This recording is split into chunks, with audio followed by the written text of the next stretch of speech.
Welcome, dear reader, to an extraordinary adventure that's about to unfold before your eyes. Today, we're stepping into the captivating realm of the art of reading minds by Henrik Fexeus, a book that doesn't promise psychic powers or mystical visions, but something far more exciting: the ability to understand what people are truly thinking and feeling, all through the magic of observation. Buckle up, because Chapter 1 is where this journey begins, and it's packed with revelations that will change how you see the world and everyone in it. Chapter 1, A Journey into Seeing the Unseen.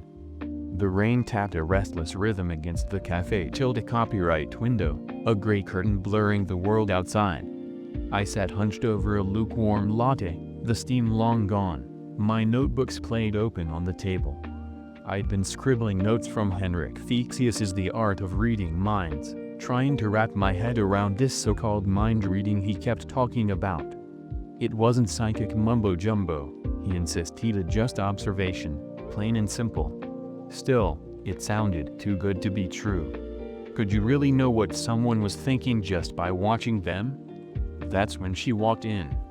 She was soaked, her umbrella dripping a small puddle onto the floor as she hurried to the counter.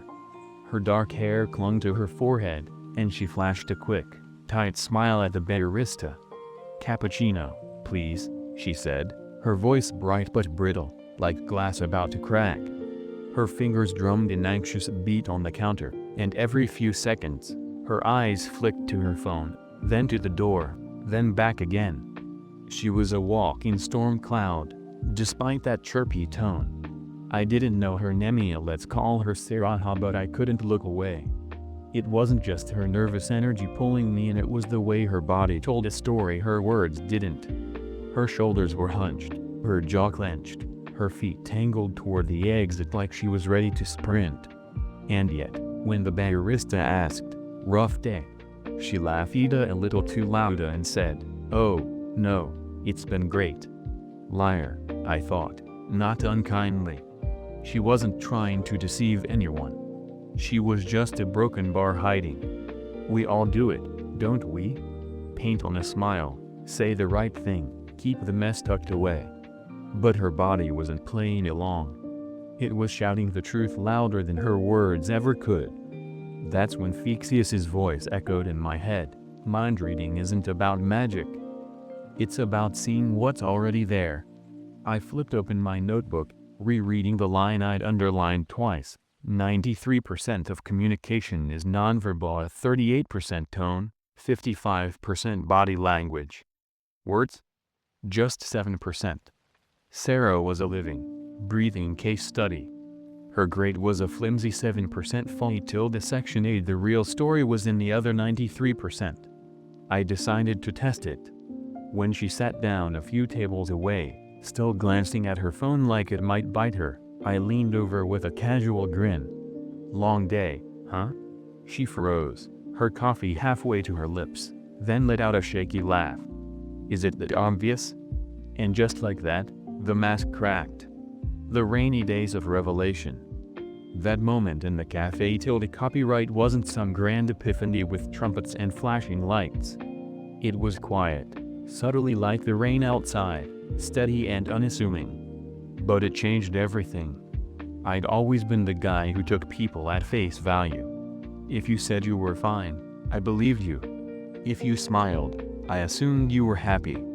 I was blind to the subtext, stumbling through conversations like a tourist without a map. But Sarah? She was my wake-up call. We ended up talking for nearly an hour. Her name wasn't Sarah. Of course it was Emilia, but I didn't know that until she introduced herself halfway through her rant about her boss's impossible deadlines and a presentation she was nowhere near ready for.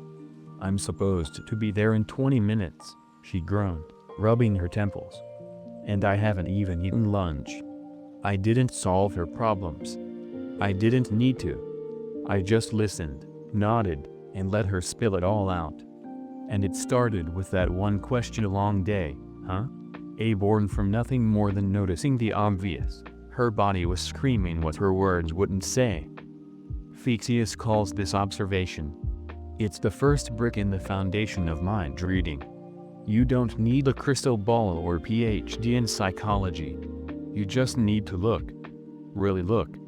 The myth of the mystic. Let's clear the air right now. Mind reading isn't what you see in movies. There's no glowing aura, no mysterious voice whispering secrets in your ear. Fexeus hammers this home from page 1. It's not supernatural and it's natural. It's about decoding the signals people send every day, all the time, without even realizing it. Picture this: you're at a party. The room's buzzing with chatter, glasses clinking, laughter bouncing off the walls. Over by the snack table, there's a guy in a sharp blazer, arms crossed, chin high, nodding along to someone's story. He looks confident, right? But then you notice his foot tapping a frantic rhythm, his eyes darting to the door every few seconds. He's not confident, he's nervous, maybe even desperate to leave. Across the room, a woman's laughing, her smile wide and dazzling. But her hands are clenched tight around her drink, her shoulders stiff. She's not happy, she's faking it, putting on a show. And then there's the quiet guy in the corner, slouched in a chair, scrolling his phone. He seems bored, detached. But his lips twitch into a tiny smile every few seconds, his eyes soft. He's content, maybe even amused by the chaos around him. That's mind reading. Not a parlor trick, but a lens, a way to see past the words and into the truth. Fexeus calls it social X-ray vision, and once you start using it, you can't unsee it. Calibration, the detective's compass. Of course, it's not foolproof. You can't just slam a label on every gesture and call it today. Crossed arms don't always mean someone's defensive, maybe they're just cold. A smile doesn't always mean joy, maybe it's politeness, or sarcasm, or a shield. That's where calibration comes in, Fexeus' golden rule for getting it right.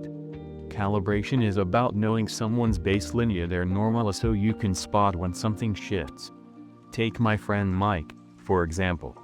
He's the human equivalent of a sloth, always slouched, hands stuffed in his pockets, voice slow and lazy. That's just Mike being Mike.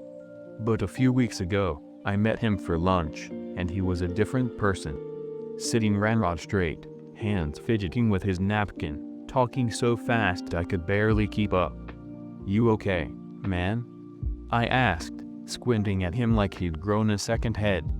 He sighed, slumping back in his chair. "Number. I've got this work thing tomorrow, and I'm freaking out." I didn't need to dig deeper. The shift from his baseline lazy sloth to wired jackrabbit told me everything. Calibration is like having a personal radar for each person you know. Once you've got their signal locked in, any blip stands out like a flare.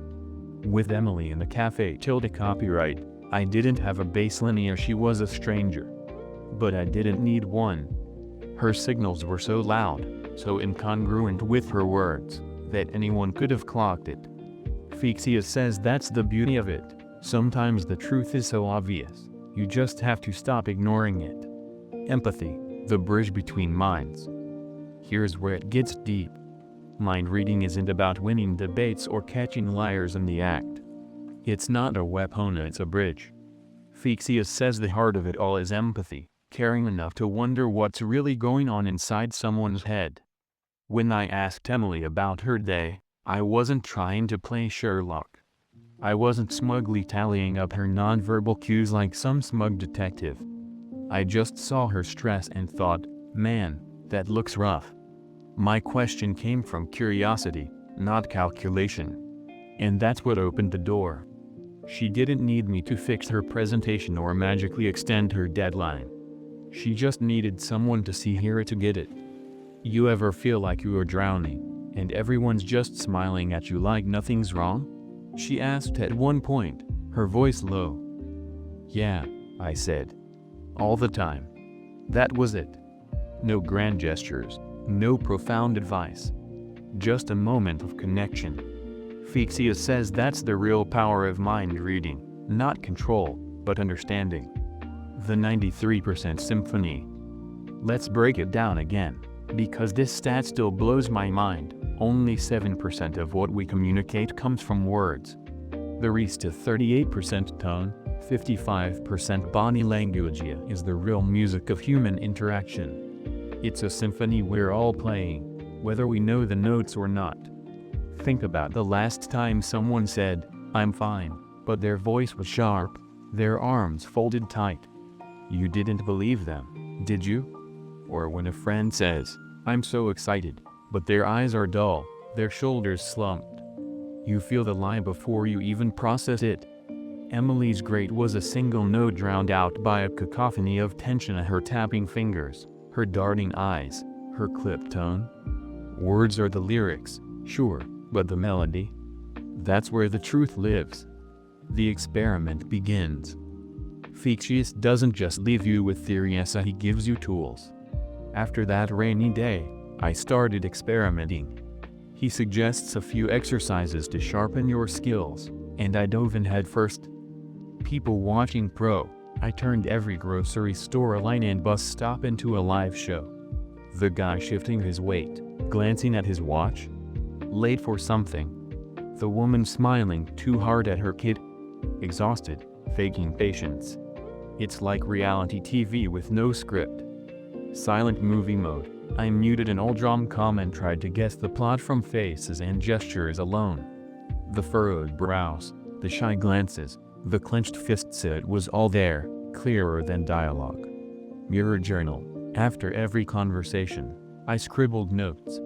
Mike's hands were twitchy and nervous. Emily's shoulders dropped when she laughed a relief. Patterns started popping up, like a code breaking itself. It's not instant mastery. I still misread people sometimes, a calibration takes practice. But the more I do it, the more I see. The quiet magic. Days after the cafe copyright, I kept thinking about Emily. Not because she was some puzzle I'd solved, but because of how simple it had been to connect. Mind reading, Fexeus says, is just mindfulness with a twist of being present, tuning in, noticing the details everyone else skips. That rainy Tuesday didn't make me a superhero. I didn't walk out of that cafe copyright with a cape and a mind-probing ray gun. But I did walk out with something better, a way to see people, really see them, beyond the noise of their words. So here's your invitation. Next time you're in the crowd, don't just hear the chatter. Watch the hands, the eyes, the subtle shifts. Feel the energy. The real story's there, in the silence, waiting for you to listen. And when you do, that's where the magic of quiet, human, and real begins. Thanks for watching. If you enjoyed this, please hit that subscribe button for more awesome content. Your support means the world. Let's keep the fun going together.